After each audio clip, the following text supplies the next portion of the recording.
always say, you know, people used to tell me, "Oh, be careful, you're going to be typecast as being a bad guy." And I said, "Typecast me, man. You know, being typecast is perfect because then I'll get more gigs of the same ilk." You know what I mean? Because in the end, it comes down to gigs. And I always say that you got to do 10 shows for the money, so you can do one for the art. So it's a business too. It's, you know, show business. So you know, like I did Kiss of the Spider Woman because I was on the road making a lot of money and with per diem, and I got to pay off my student loans from college and graduate school. Did it in 18 months.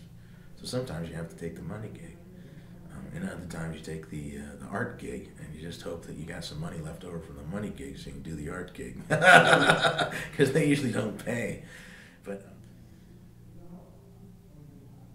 I think if my daughter becomes an actor, my wife's going to be upset because she knows what a hard row it is to hoe. It's you never know in this business. You know, you have to have hope.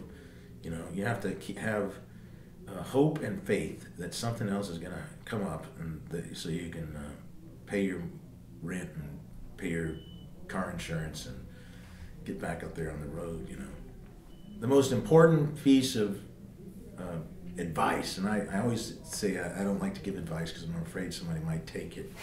But at least for me, one of the most important things that I have and that I learned how to do was how to love to audition. And you learn how to love to audition by knowing how to do it. So get into a really good audition class. Like, I don't know if a cold reading class is a different thing, but like a real audition class where you have to memorize your audition. And you get up in front of the class and do the audition. So you get to practice walking into the room, sitting down, reading with someone, because that's what gets you your job, is the auditions. You can send out headshots all day long. You can send out flyers all day long. You can send out, but if you're not prepared and ready to go when that audition finally comes, whether it be for an agent or a manager or a TV show or a movie or a theater piece or whatever, have that audition down. You know, spend your time working on it and practice working auditions. One thing you might do also is to be prepared to audition is to get into a good scene study class where you have a scene usually with another scene partner, so you can practice learning, you know, one scene a week in a scene study class, because that's the kind of, you know, in pilot season I remember sometimes I would have 3 or 4 auditions a week.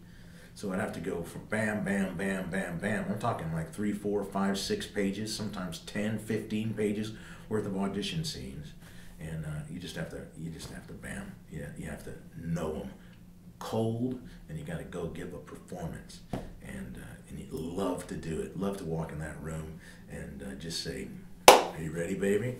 Because I'm going to knock your socks off." That's what you got to do. Oh, you never know what's going to happen in an audition. I was going for a movie. It was I can't remember the name of it. It was a big movie, and I was waiting outside of the room, and Giovanni Ribisi was sitting right next to me. I was working on my lines, and he was staring me down. He was staring me down like this, trying to freak me out. See, I'm telling you, man, it is a brutal world out there. He was staring me down, trying to freak me out. And I went and did my audition and came out. He went and did his and came out. He was still staring me down. He got the job. What was that movie? I can't remember the name of it. It was set in Arkansas or something. I can't remember the name of it. It was a Sam Raimi movie. I